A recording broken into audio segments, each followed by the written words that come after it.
ਸ਼੍ਰੀ ਅਕਾਲ ਤਖਤ ਸਾਹਿਬ ਦੇ ਗਿਆਨੀ ਹਰਪ੍ਰੀਤ ਸਿੰਘ ਜੀ ਨਾਲ ਮੁਲਾਕਾਤ ਕਰਨ ਲਈ ਹਰਿਆਣਾ ਅਤੇ ਯੂਪੀ ਦੇ ਕੁਝ ਦਲਿਤ ਤੇ ਜਾਟ ਆਗੂ ਜਥੇਦਾਰ ਸ਼੍ਰੀ ਅਕਾਲ ਤਖਤ ਸਾਹਿਬ ਦੇ ਸਕਰੇਤ ਵਿਖੇ ਪਹੁੰਚੇ, ਜਿਨ੍ਹਾਂ ਵਿੱਚ ਭੀਮ ਆਰਮੀ ਦੇ ਮੁਖੀ ਚੰਦਰ ਸ਼ੇਖਰ ਆਜ਼ਾਦ ਵੀ ਸ਼ਾਮਲ ਸਨ। ਚੰਦਰ ਸ਼ੇਖਰ ਆਜ਼ਾਦ ਕਾਫੀ ਲੰਬੇ ਸਮੇਂ ਤੋਂ ਯੂਪੀ ਅਤੇ ਹਰਿਆਣਾ ਵਿੱਚ ਸਮਾਜ ਲਈ ਕੰਮ ਕਰਕੇ ਸੇਵਾਵਾਂ ਨਿਭਾ ਰਹੇ ਨੇ। ਉਹਨਾਂ ਕਿਹਾ ਕਿ ਮੈਂ ਚਾਹੁੰਦਾ ਹਾਂ ਭਾਈਚਾਰਕ ਸਾਂਝ ਬਣੀ ਰਹੇ। ਉਹਨਾਂ ਭਾਜਪਾ ਤੇ RSS ਦੇ ਨਿਸ਼ਾਨਾ ਸਾਧਦੇ ਹੋਏ ਕਿਹਾ ਕਿ ਕੁਝ ਕੁ ਲੋਕ ਹਨ ਜੋ ਚਾਹੁੰਦੇ ਨੇ ਧਰਮ ਦੇ ਨਾਂ ਤੇ ਲੜਾਇਆ ਜਾਵੇ।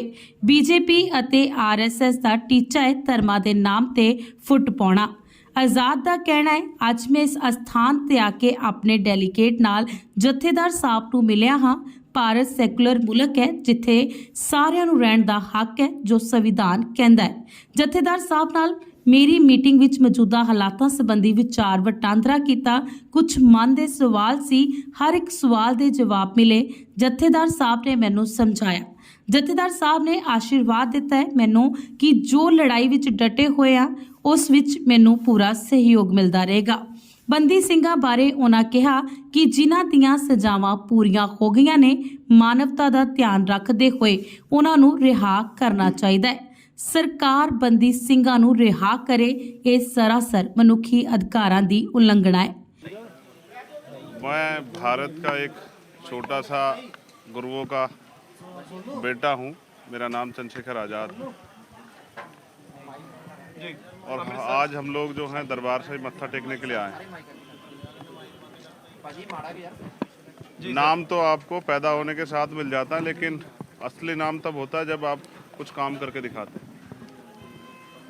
तो संतों गुरुओं के आशीर्वाद से, उनके उपदेश से आज भी इस देश में मानवता के भले के लिए लोग संघर्ष कर रहे हैं, भाईचारे के लिए संघर्ष कर रहे हैं।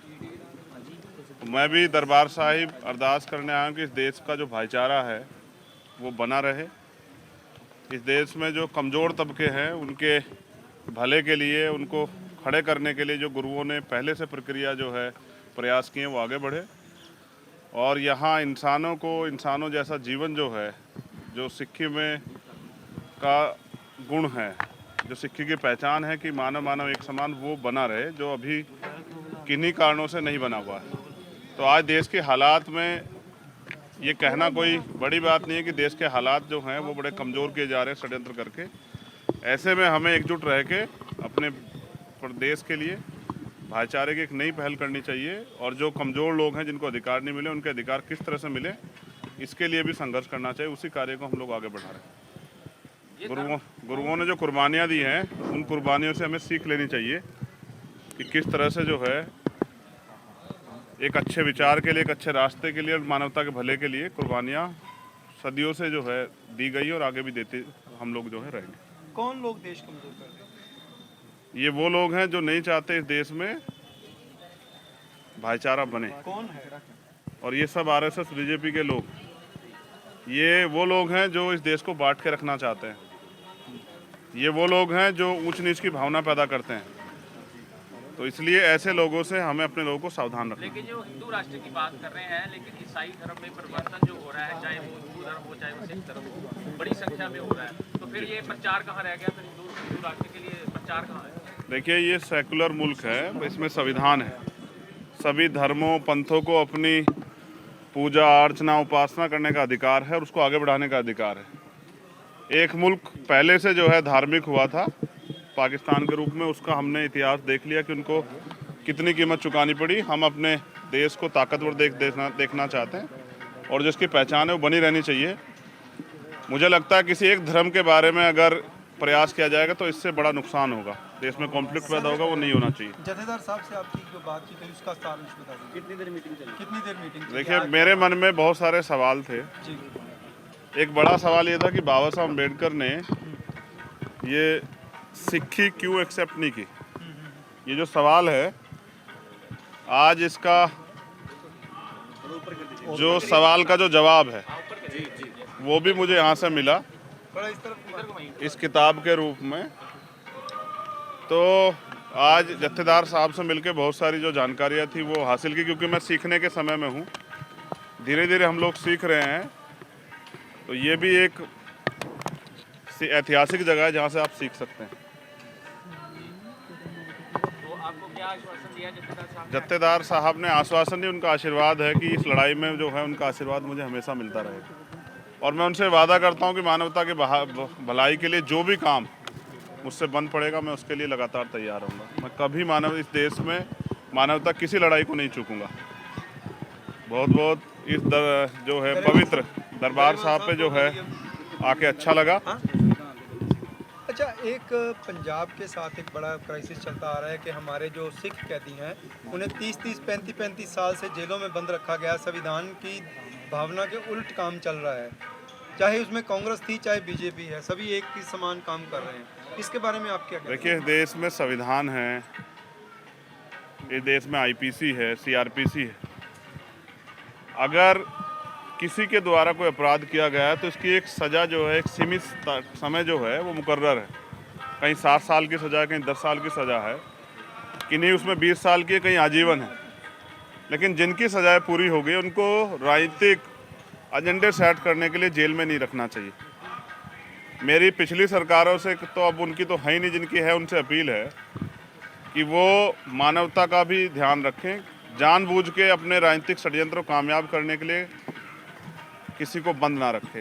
ये मानवता का जो सारांश है, मानवता का जो किस्सा है, उसके साथ भी अपराध है। ठीक है, तो सरकार से हमारी मांग है कि जो बंदी सिख हैं उनको तो जल्दी से जल्दी रिहा करें, जिससे कि न्याय उनके साथ न्याय हो। क्योंकि अगर किसी के साथ अन्याय होता और चुप्पी रखी जाती है तो ये गलत है। ठीक है। जिनके साथ अन्याय हो रहा है उनकी लड़ाई लड़नी पड़ेगी। इसलिए मैं सरकार से मांग करता हूं कि बंदी सिखों को जल्दी जल्दी रिहा करें। ਇਸ ਮੌਕੇ ਐਸਜੀਪੀਸੀ ਦੇ ਜਨਰਲ ਸਕੱਤਰ ਗੁਰਚਰਨ ਸਿੰਘ ਗਰੇਵਾਲ ਦਾ ਕਹਿਣਾ ਹੈ, ਭੀਮ ਆਰਮੀ ਦੱਬੇ ਕੁਚਲੇ ਲੋਕਾਂ ਲਈ ਆਵਾਜ਼ ਬੁਲੰਦ ਕਰ ਰਹੀ ਹੈ। ਸਾਨੂੰ ਗੁਰੂ ਸਾਹਿਬ ਨੇ ਸਿਖਾਇਆ ਹੈ, ਅਸੀਂ ਦੂਜਿਆਂ ਲਈ, ਕਮਜ਼ੋਰ ਵਰਗ ਲਈ ਲੜਨਾ ਹੈ।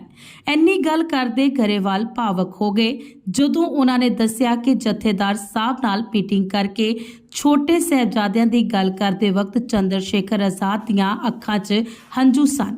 ਆਜ਼ਾਦ ਨੇ ਹਰਮੰਦਰ ਸਾਹਿਬ ਆ ਕੇ ਆਪਣੇ ਆਪ ਨੂੰ ਵਡਭਾਗਾ ਸਮਝਿਆ ਅਤੇ ਆਉਣ ਵਾਲੇ ਸਮੇਂ ਸਿੱਖ ਸਮਾਜ ਲਈ ਜਿੰਨੀ ਸੇਵਾ ਹੋਈ ਉਹ ਉਸ ਵਿੱਚ ਹਿੱਸਾ ਪਾਵੇਗਾ। ਬਾਬਾ ਸਾਹਿਬ ਅੰਬੇਡਕਰ ਨੇ ਸਿੱਖੀ ਕਿਉਂ ਨਹੀਂ ਅਪਣਾਈ, ਇਸ ਬਾਬਤ ਕਿਤਾਬ ਵੀ ਨਾਲ ਲੈ ਕੇ ਆਇਆ ਸੀ। ਆਜ਼ਾਦ ਅਤੇ ਇਸ ਕਿਤਾਬ ਨੂੰ ਹਿੰਦੀ ਵਿੱਚ ਨਹੀਂ ਸਗੋਂ ਪੰਜਾਬੀ ਵਿੱਚ ਹੀ ਛਪਵਾਇਆ ਜਾਵੇਗਾ ਤੇ ਮੈਂ ਵੀ ਪੰਜਾਬੀ ਸਿੱਖ ਕੇ ਇਹ ਕਿਤਾਬ ਪੜਾਂਗਾ। ਚੰਦਰ ਸ਼ੇਖਰ ਆਜ਼ਾਦ ਇੱਕ ਦੁਨੀਆ ਦੇ ਅੰਦਰ ਤੇ ਖਾਸ ਤੌਰ ਤੇ ਹਿੰਦੁਸਤਾਨ ਦੇ ਅੰਦਰ ਇੱਕ ਬੜਾ ਚੰਗਾ ਨਾਂ ਹੈ। ਜਿਹੜੀ ਯੂਪੀ ਹੈ, ਜਿੱਥੋਂ ਹਿੰਦੁਸਤਾਨ ਦੀ ਸਰਕਾਰ ਬਣਦੀ ਹੈ, ਯੂਪੀ ਦੇ ਵਿੱਚ ਇਸ ਆਜ਼ਾਦ ਨਾਮ ਦੇ ਇਸ ਨੌਜਵਾਨ ਨੇ ਯੂਪੀ ਨੂੰ ਹਿਲਾ ਕੇ ਰੱਖਤਾ। ਸੈਂਟਰ ਹਿਲ ਚੁੱਕਿਆ। ਉਹਦਾ ਕਾਰਨ ਕੀ ਹੈ ਕਿ ਇਹ ਦੱਬੇ ਕੁਚਲਿਆਂ ਦੀ ਗੱਲ ਕਰਦੇ ਨੇ। ਗੁਰੂ ਸਾਹਿਬਾਨ ਨੇ ਸਾਨੂੰ ਇਹ ਕਿਹਾ ਸੀ ਕਿ ਇਨ ਗਰੀਬ ਸਿੱਖਨ ਕੋ ਦਿਉ ਪਾਤਸ਼ਾਹੀ ਯਾਦ ਕਰੇ ਹਮਰੀ ਗੁਰਿਆਈ। ਦੱਬੇ ਕੁਚਲੇ ਲੋਕਾਂ ਦੀ ਆਵਾਜ਼ ਬੁਲੰਦ ਕਰਨ ਵਾਲਾ ਅੱਜ ਭੀਮ ਆਰਮੀ ਦਾ ਜਿਹੜਾ ਸੇਵਾਦਾਰ ਹੈ ਉਹ ਦਰਬਾਰ ਸਾਹਿਬ ਆਇਆ। ਸਾਡੇ ਲਈ ਬੜਾ ਸਤਿਕਾਰ ਹੈ। ਸਿੰਘ ਸਾਹਿਬ ਦੇ ਕੋਲ ਇਹਨਾਂ ਨੇ ਦਰਸ਼ਨ ਕੀਤੇ ਨੇ, ਇਹਨਾਂ ਨੇ ਵਿਚਾਰਾਂ ਦੀ ਸਾਂਝ ਪਾਈ ਆ। ਮੈਂ ਇੱਕ ਇਨਸੀਡੈਂਟ ਤੁਹਾਨੂੰ ਅੰਦਰ ਦੀ ਦੱਸ ਦੇਣਾ ਚਾਹੁੰਦਾ ਕਿ ਦੁਨੀਆ ਦੇ ਅੰਦਰ ਜਿਹੜਾ ਸਿੱਖੀ ਨਾਲ ਪਿਆਰ ਰੱਖਦਾ, ਮਨੁੱਖਤਾ ਦੀ ਗੱਲ ਕਰਦਾ, ਮਾਨਵ ਅਧਿਕਾਰਾਂ ਦੀ ਗੱਲ ਕਰਦਾ, ਤਾਂ ਉਹ ਜਦੋਂ ਵੀ ਸਿੱਖ ਇਤਿਹਾਸ ਕਿਤੇ ਵਰਣਨ ਹੁੰਦਾ ਤਾਂ ਉਹਦੇ ਅੱਖਾਂ ਵਿੱਚ ਹੰਝੂ ਹੁੰਦੇ ਆ।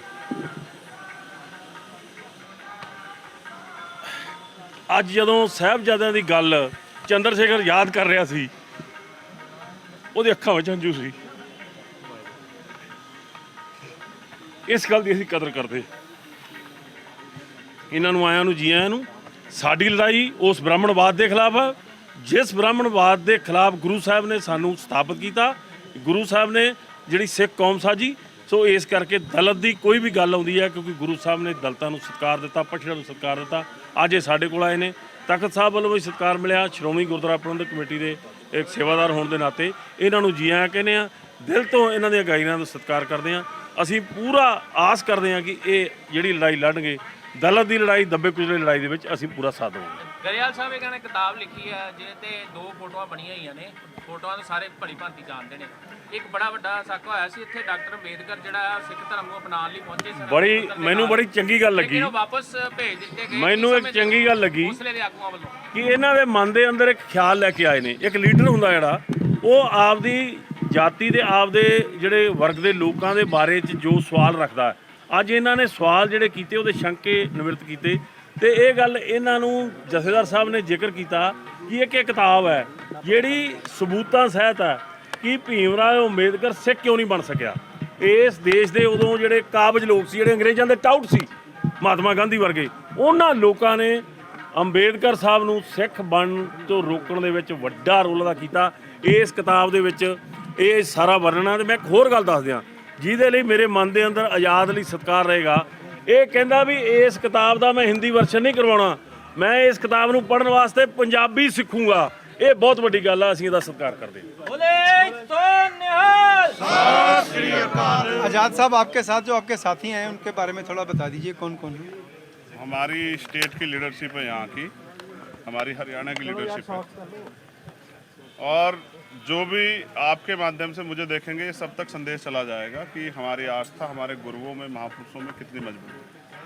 मैं बस यहाँ से पूरे मानव कल्याण के लिए देश और दुनिया में जो लोग रहते हैं उनके लिए प्रार्थना करूँगा, अरदास करूँगा कि सब चढ़ती कला जो है महाराज के आशीर्वाद से रहे, सब जो है आगे बढ़े और देश की तरक्की में योगदान करें। वाहेगुरु जी का खालसा, वाहेगुरु जी की फतेह। आज़ाद साहब, एक 2 सवाल है हमारे। पहला सवाल तो ये है कि 2024 आ रहा है, तो क्या हम ये मान सकते हैं कि आपकी भीम आर्मी और सिखों की कुछ राजनीतिक सांझ बन सकती है? ये दरबार साहिब है, ये धर्म की जगह है। ओके।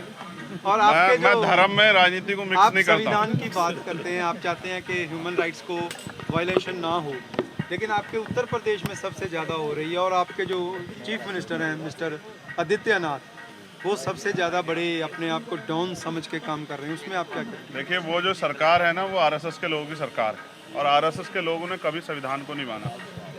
आरएसएस के लोगों ने हमेशा कमज़ोर को दबाने का काम किया।